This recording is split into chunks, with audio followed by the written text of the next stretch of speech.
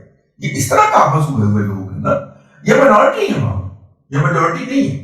اور اب یہ کیا کر رہے ہیں سعودیات اور یہ جو ہے جابر، اور میرا مطلب ہے کہ لوگ کیا کر رہے ہیں، یہ ان کے اوپر فائرنگ کرتے ہیں. مرتی وہ بیچاری معصوم اکثریت ہے جس کی حکومت کو ہٹایا گیا ہوا ہے.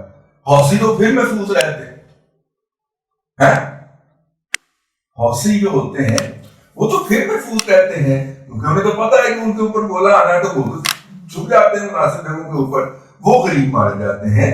تو یہ ویسے درمیان میں جملہ مدرجہ آ گیا. تو 4 فریقین جو تھے ان کا ہم نے پرسپیکٹو آپ کے ہاں بیان کر دیا، اور اللہ نہ کرے میرے خدشات جو ہیں ان میں کوئی 1% بھی حقیقت ہو، یہ غلط ہوں، لیکن صورتحال وہی ہے. اب اس کے اوپر جو ہے وہ ہم اتنے منہ میں گھومنے کو ڈالنی ہے.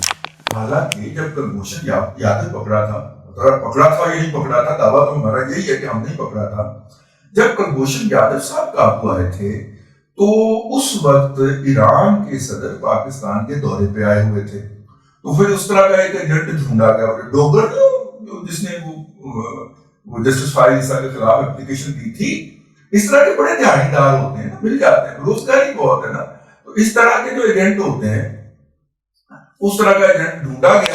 اور ایرانی صدر جو تھا وہ اپنی جو اسٹیبلشمنٹ تھی اس کی مخالفت مول لے کے پاکستان آیا تھا اس وقت.